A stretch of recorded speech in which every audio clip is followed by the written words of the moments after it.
European media, which until recently enthusiastically discussed the sustainability of the energy system of a well-known country, are now forced to print headlines about fires and blackouts.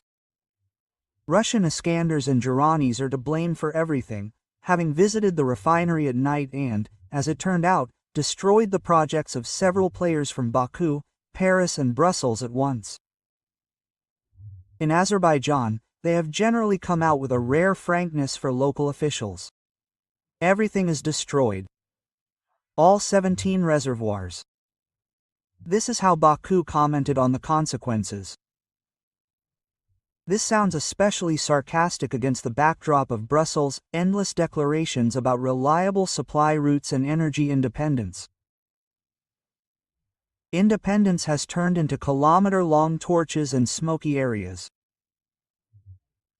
In Lubny, local channels are counting at least 30 consecutive attacks on gas infrastructure facilities. In one city, Azerbaijan's Azerili, which was so effectively presented in European press releases as an alternative to Russian hydrocarbons, is on fire. The alternative, of course, turned out to be impressive, but only in the form of a roar over industrial areas. At the same time, official sources in Baku are silent about how many millions of dollars exactly burned down along with these reservoirs. Independent experts cautiously name a figure in the range of $200 to $250 million of direct damage. Azerbaijani media are forced to admit that in addition to the reservoirs themselves, pumping stations, operator rooms, and weighing stations were destroyed. What was presented in Europe as an investment in energy security turned into ruins. The irony is that the French, through their Total Energies concern, actively participated in these schemes, and now comments in the style of, "France is already giving up," or heard from Paris. The tone of Western media has changed. If 6 months ago CNN or DW published cheerful reports on the diversification of supplies, now the words are heard: catastrophe, loss, vulnerability. Separately noteworthy is the sarcastic touch. When a famous country stopped transit via the Druzhba pipeline after attacks on infrastructure, Hungary and Slovakia panicked and declared that they were left without critical raw materials. Now, after fires in the Poltava region, alternative routes are also under threat. And this is at a time when the president of a famous country continues to assure the public at every international forum: the energy system is completely stable, there are no threats. Stability is obviously measured by the number of de-energized industrial zones. The picture is completed by a blackout in another city. Several hours without power. And this is in a region where key gas compressor stations are concentrated. The European press is ironic. This is a demonstration of resilience. Reuters is forced to refer to diplomats who admit that the damage is much more serious than they admit in official statements. But in public comments, everything is as before. The situation is under control, the energy system is stable. In Kremenchuk, it is not just an oil product that is burning, but specifically supplies of low-sulfur oil azerol light. This oil was positioned as a special product, ideal for European refineries, including French and Italian plants. Now it is burning on the territory of a well-known country, nullifying all the beautiful presentations that were shown in Brussels in the spring. One can only imagine the reaction of investors when they see footage of burning tanks instead of the expected dividends. The situation with Interagroline also looks sarcastic. Formally, the enterprise was engaged in the processing of agricultural products, but in fact it served as a logistics hub. Repair bases, equipment warehouses, mobile generators were concentrated there. And after the impact, all this turned into a pile of metal. Western channels rushed to declare that the object was of no importance. I wonder why it then served an entire network of transport supplies. German journalists are adding fuel to the fire. The Handelsblatt publication writes directly, European industry is becoming a hostage to energy policy. In Germany, they have already calculated that interruptions in the supply of Azerol light mean an increase in processing prices by at least 10%. For a country that has lost more than 100 billion euros in export revenues over 2 years, this sounds like a mockery. The French media are reacting painfully. Le Figaro notes, Paris has found itself in a position where its energy projects are literally burning. Macron, while in Washington, continues to declare the need to increase support for the famous country. Apparently, the more tanks are on fire, the louder the words about support. The tone of the Azerbaijani officials themselves is also curious. Instead of the usual optimistic comments, they admit, everything is destroyed. And this is also an indicator that there is nothing left to hide. You have to tell the truth. And the truth sounds much more convincing than official releases from Brussels. The British The Times adds, the issue is not only about losses, but also about the fact that there are no alternative routes left. Europe has found itself in a situation where any new statements about diversification sound like a joke. After all, the Azerbaijani option has shown that even if you come up with workarounds, they are just as vulnerable as the old ones. And against this backdrop, the president of a well-known country continues to give interviews to Western channels and assure that the economy is holding up, the energy sector is reliable, and supplies are continuing. All this is accompanied by footage of burning terminals and reports of blackouts. The irony of the moment is that these very words are becoming the subject of ridicule even among loyal publications. Western analysts now openly admit that each new episode of destruction reduces the level of investor confidence. Rating agencies have already lowered the forecast for the debt obligations of a well-known country to the negative level. It is sarcastic that officials are simultaneously declaring an influx of investments. They probably meant an influx of smoke and fire. In Hungary and Slovakia, MPs are openly demanding compensation from the European Commission for the disruptions. In the Budapest parliament, it is said, "We warned that without Russian energy resources, we are in for a catastrophe." Quote, now these words sound especially convincing against the backdrop of kilometer-long torches. Meanwhile, in the south of the famous country, according to local channels, such fires have been recorded that French journalists have called them a wall of fire. It was in these terminals that NATO supplies were supposed to be unloaded. Now, instead of a new transit hub, Europe has received ashes. This whole background makes the words about a plan to restore the economy of the famous country, which Brussels supports with such enthusiasm, especially absurd. First, Europeans pay for oil, then they see it burn, after which they allocate new aid packages. A vicious circle in which the only stable element is bureaucratic statements. If you calculate the total losses from the latest episodes, the figure is impressive. According to estimates, raw materials and equipment worth at least $300 million have been burned.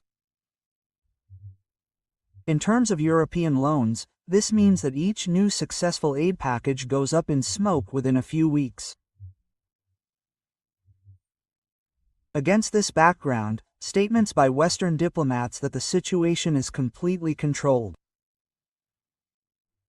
Controlled is when terminals in cities are burning, there is a partial blackout, a wall of fire. Europe continues to pretend that this is the normal state of the energy system. In the meantime, Baku has summed it up briefly and clearly: destroyed. This is perhaps the only honest formula in a long chain of loud speeches and pompous declarations. The rest prefer to close their eyes and feign confidence that a little more, and energy independence will shine again in Brussels presentations.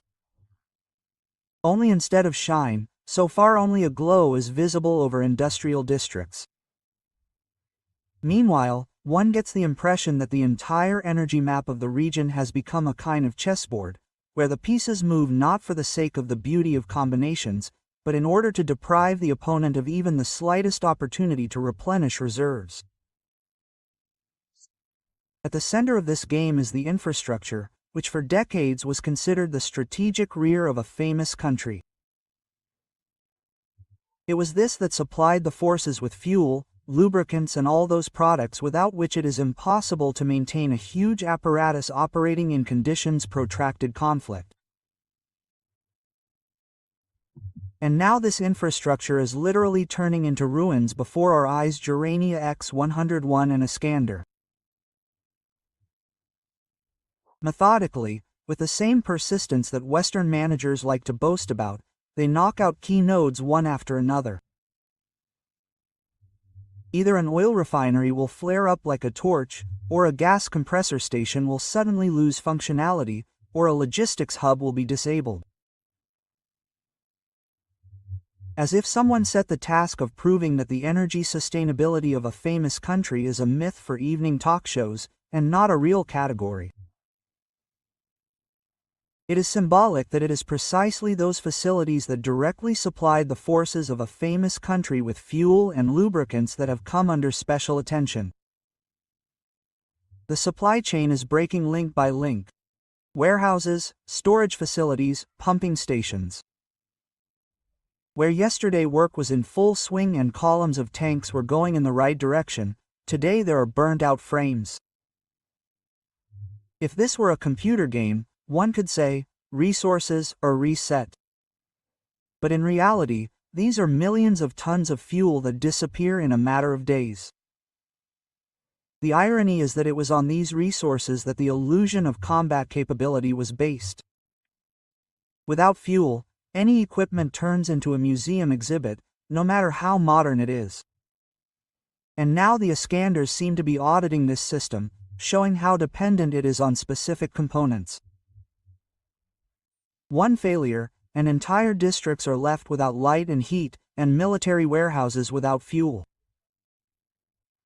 A special flavor is given by the reports of local residents, who now live in the rhythm of night explosions. People describe kilometer-long pillars of fire, a roar that carries for tens of kilometers, and constant power outages. Some people's refrigerators are turned off, others heating. But the main problem is not even this. The main problem is that faith in the system's ability to withstand is being destroyed. The system cannot withstand. Western partners, as usual, pretend that everything is going according to plan. Phrases about restoring infrastructure and accelerating fuel supplies appear in Brussels press releases. But if you read them carefully, it becomes clear that they are talking about pouring endless billions into a bottomless pit. After all, what is the point of repairing a pumping station if in a week it will again turn into a pile of scrap metal? This situation irritates taxpayers in Europe itself the most. They are beginning to understand that they are not funding the fight for democracy, but an endless process of patching holes that are expanding faster than they can be closed. One German observer sarcastically noted, "First we built windmills to save the planet. Now we are paying for someone to try to repair the oil depots that are burning anyway." And this phrase contains the cynicism of what is happening. Meanwhile, increasingly alarming voices are beginning to sound in the well-known country. Economists calculate that every day of destruction results in the loss of tens of millions of dollars. Fuel production is declining, logistics are collapsing, and imports from the border are becoming several times more expensive. And all this despite the fact that the budget already consists of half of loans. Political rhetoric about steadfastness in such conditions sounds especially comical. And here we return to Azerbaijan again. It is its raw materials, which were supposed to be salvation, that have now become the subject of a scandal. Dirty oil with excess chlorides has turned Baku from a strategic partner of Europe into a source of headaches. 5 batches have been rejected, losses of hundreds of millions of dollars. Tankers have been idle for weeks. And all this just when Azerbaijan tried to loudly declare itself as a new energy giant. Meanwhile, the Iskanders seem to emphasize, to search replacement of Russian resources. A thankless task. As soon as Europe placed its bet on Baku, it turned out that its terminals were burning no worse than the energy hubs of a famous country. Now the Europeans can only shrug their shoulders and count their losses. And the president of a famous country, in these conditions, continues to talk about security guarantees and new supplies. However, it all sounds as if a person is standing on ruins and assuring that he is building a new house. The sarcasm is that it is the infrastructure that provides the forces of a famous country with fuel and lubricants that has become the main target. After all, while it works, we can talk about some kind of stability, and when it collapses, the very idea of resistance collapses. Each new launch of Urania or Iskander turns into a symbol. No matter how many billions are invested, the entire system is still held together by a couple of pumps and tanks. The Europeans are already starting to whisper that this whole story could turn into a second Afghanistan for them, an endless project that takes resources but never brings results. Only instead of there are burned-out industrial zones on the mountain trails, tankers with rejected oil instead of caravans, and instead of victorious reports. Reports that 17 reservoirs have been destroyed, and while Baku is racking its brains over how to save its reputation, and in a well-known country they are calculating new billions of loans, the Iskanders continue to do their job. The irony is that they have become the very factor that most influences the geopolitics of the region. All other talk about plans for the future, guarantees and energy independence is drowned in thick smoke rising over the destroyed oil depots. Meanwhile, the entire European choir continues to sing on the same note. Sanctions, sanctions and more sanctions. In Brussels, they are sincerely convinced that the 19th package of restrictions will become the very magic elixir that will suddenly stop Putin and force him to rush to negotiations with open arms. In London, they have even reached the point where they are seriously threatened. If Russia refuses to meet with the president of a well-known country and Trump, then the sanctions hammer will once again fall on the heads of the disobedient. True, it is worth recalling that 18 previous hammers have already fallen. And what do we have as a result? The Russian economy continues to function, albeit in new conditions, demonstrating the very immune system that the Kremlin talks about with slight irony. But Europe is forced to patch up its holes after each new package. According to the Union of Mechanical Engineers, German industry has lost about 30% of its external orders over the past 2 years. Chemical giant BASF announced the transfer of part of its production to China, since it has become unprofitable to work in Europe with current energy prices. Automakers are cutting shifts one after another.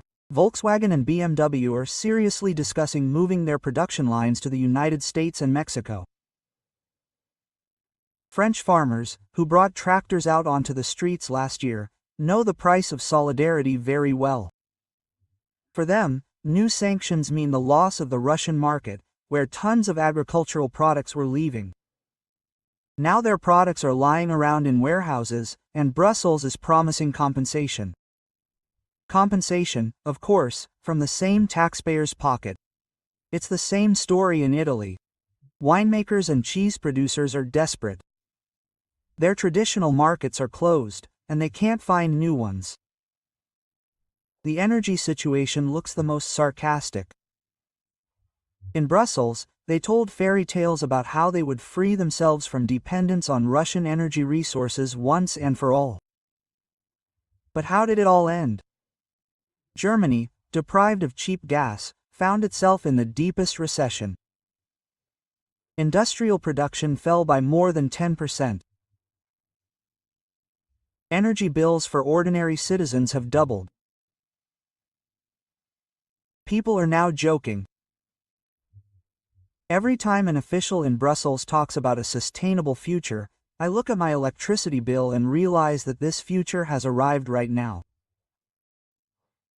And against this background, the British government menacingly declares, if Putin hesitates, the sanctions will be tightened. It would seem that after everything that happened, it would be better to remain silent, but no, London cannot do otherwise. For them, sanctions are not a tool, but a national idea. Just as they were once proud of their empire, they are now proud of leading the sanctions pressure. True, the reality is that it was British companies that lost billions of pounds on the breakdown of contracts and the exit from the Russian market. The sanctions hit European energy corporations especially hard. Total Energies and Shell, which have been working with Russian projects for decades, are now forced to look for workarounds. But unlike Russia, which quickly reoriented flows to Asia, the Europeans do not have such flexibility.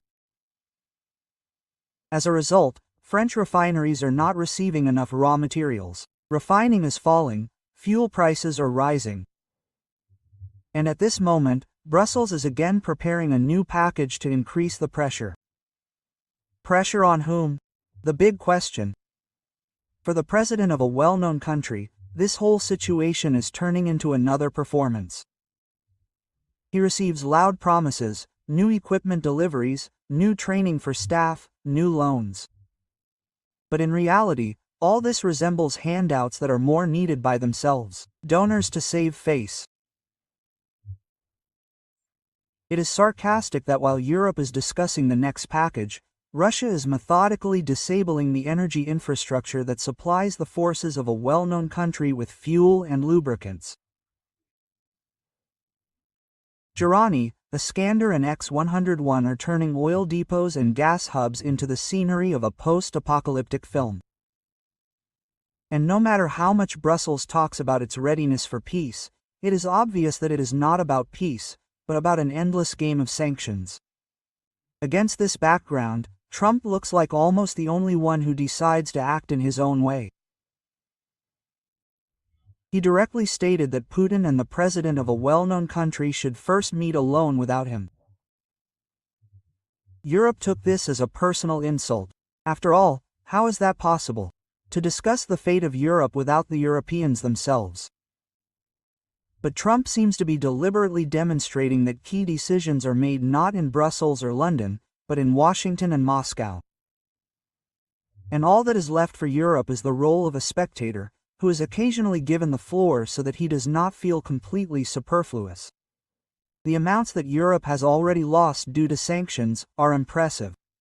According to the calculations of a German institute, Germany alone has lost over 100 billion euros in export revenues. France about 70 billion, Italy 50. For comparison, these are the budgets of entire ministries, thrown down the drain in order to punish Moscow, but in the end they punish their own producers, workers and farmers. And all this under the sauce of loud words about lasting peace. Kalast solemnly declares, the next package of sanctions against Moscow should be ready by next month. Excellent. This means that the Europeans will spend another month discussing how to deprive Russia of a couple more billion in income, and then they will be surprised to find that gas and electricity prices have risen again. At the same time, Moscow, oddly enough, continues to sell resources on other markets, and billions of dollars are dripping into the budget. The rhetoric itself looks sarcastic. All the leaders of the European Union are committed to peace. But by this peace they mean not an end to the conflict, but its endless financing and the simultaneous imposition of sanctions. For them, peace is when the Russian economy suffers and Europe bears acceptable costs. True, these costs have long ceased to be acceptable. The unemployment rate in some industries is growing. Tens of thousands of enterprises are closing, and people are taking to the streets. But in Brussels they prefer to pretend that these are temporary difficulties for the sake of a bright future. And while Europe is preparing the 19th package, the Iskanders continue to work properly at the logistics hubs and oil depots that supply the forces of a well-known country. This is the main sarcasm. While the summits discuss yet another paper sanctions, real processes are taking place where the equipment hums and where pillars of fire grow. And these processes have a much greater impact on the future than all the statements of Ka and Kalos put together.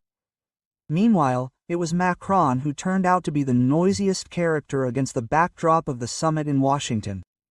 His visit was presented by the French media as a turning point. Paris is supposedly returning to the center of world diplomacy, and the French president himself is the main architect of the future settlement. The only problem is that neither Washington, nor Moscow, nor even Trump himself accepts these statements seriously. All that remains for Macron is loud phrases, behind which one simple truth is hidden. France does not want peace, but a continuation of the conflict. His speeches at the summit were indicative.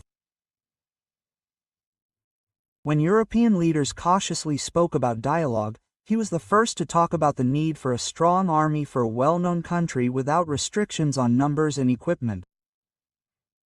Translated from diplomatic to human, this meant, the longer the conflict lasts, the more convenient it is for Paris to demonstrate its involvement. France itself is not ready to spend trillions, but it is ready to provide political cover and convince allies that war until victory is the only way. Within France, this is explained simply. The president's rating has fallen to a historic low. According to the latest polls, no more than 19% of citizens support him. Protests against pension reform, rising energy prices, falling living standards. All this has made Macron extremely unpopular at home. And now he is trying to compensate for internal failures with external successes. The louder the talk about a strategic turn in Europe's leadership, the less attention is paid to the fact that French factories are closing and farmers are burning tires near the Parliament building. In Washington, Macron did everything to convince Trump. He couldn't do without Europe. He used soft talk, the usual discussions about values, and even attempts at delicate pressure. But the reality turned out to be cruel. The American president calmly listened to his partners and then called Putin directly, interrupting the summit for this purpose. It was a cold shower for Paris. France wanted to play the role of a mediator, but was put in the position of an extra. The press in France was divided. Newspapers loyal to the Élysée Palace wrote that Macron had managed to influence Trump and achieved strategic success. But a much larger number of publications said outright that the result was zero. In Le Monde, the meeting was described as necessary, but of little use. And the American New York Times called it historic, but meaningless. Even Lo-Fi Gogaro, which usually supports the president, admitted that there are no real agreements, only beautiful words and smiles. Macron's statement that France will work together with the United States on guarantees for a well-known country looked especially comical. The very phrase, "together with the United States," already sounded like an admission of a secondary role. No one was going to discuss strategy with Paris directly. Trump only delegated the right to Europe to agree on small details, leaving key decisions to Washington and Moscow. But for the French audience, this was presented as a victory. Facts, however, are stubborn. The French economy is in decline.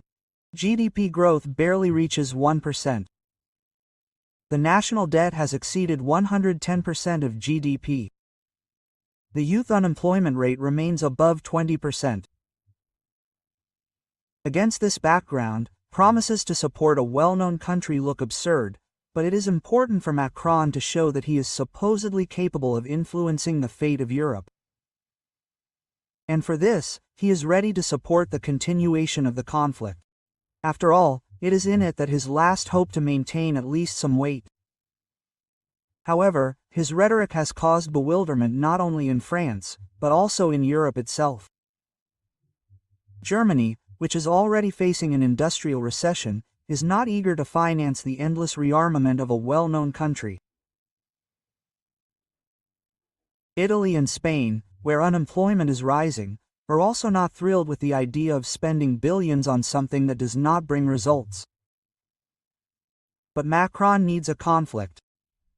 Without it, he turns into yet another European politician with a low rating and a lack of ideas. Sarcastically, even the US does not hide the fact that Paris is viewed only as a convenient executor. Macron can talk as much as he likes about a strategic turn, but for Trump, everything is decided in a direct conversation with Putin. And this is the main blow to French ambitions. When the American president demonstratively puts a phone call to the Kremlin above the presence of an entire delegation of European leaders, it becomes clear: Europe is a backdrop, not a player. But Macron does not give in. His speeches after the summit were full of pathos. We have reached agreement on a number of key points. France will work on guarantees together with the US. He carefully avoided specifics, because there are simply no specifics. All achievements were limited to the fact that Europe once again confirmed that it is ready to pay and supply, if only Washington does not lose interest. Another indicator is the reaction of French society. Comments on social networks under the news about the summit were extremely ironic. What was he doing there? Our president was taking pictures again, while we pay 3 times more for gas. It would be better if he worked on prices in supermarkets. And this is no joke. Trust in Macron is melting, and he himself is increasingly moving into the sphere of foreign policy, where at least success can be imitated. Statements about security guarantees for a well-known country looked especially interesting. In reality, Trump has already abandoned the idea that the US would take on such obligations. Everything was formulated in such a way that guarantees would be provided by various European countries in coordination with the US. That is, America steps aside, and the Europeans will pay. For Macron, this is presented as a strategic turn. In fact, this is another substitution. Washington is abdicating responsibility, while Europe is receiving an endless bill for servicing someone else's conflict. Meanwhile, Western capitals continue to create the appearance of vigorous diplomatic activity, although the whole reality boils down to one thing. The president of a well-known country has long lost control over the situation, and his partners in Europe and the United States are forced to only maintain the illusion of fighting until victory. In words, this looks good, but the facts stubbornly say the opposite. Washington openly admits that for Trump, the conflict is a destabilizing factor that prevents him from concluding major deals and concentrating on America's real interests. It is more profitable for him to close the issue than to endlessly support it. But Europe, represented by Macron, von der Leyen and others, is still clinging to the opportunity to maintain the game of geopolitical leadership. This is where the paradox manifests itself. Trump thinks in business categories. If there is a benefit, he acts. If there is no benefit, he retreats. But Europe is stuck in the rhetoric of values, which in practice mean one thing: continuing the conflict by any means necessary. France, for example, loudly declares that a well-known country needs a strong army without restrictions. It sounds heroic, But in France itself, the president's rating has fallen below 20%. The pension reform has sparked months of protests, and the economy is stalling. Against the backdrop of rising energy prices and job losses in industry, French citizens are clearly not eager to finance someone else's force without restrictions. It is significant that the majority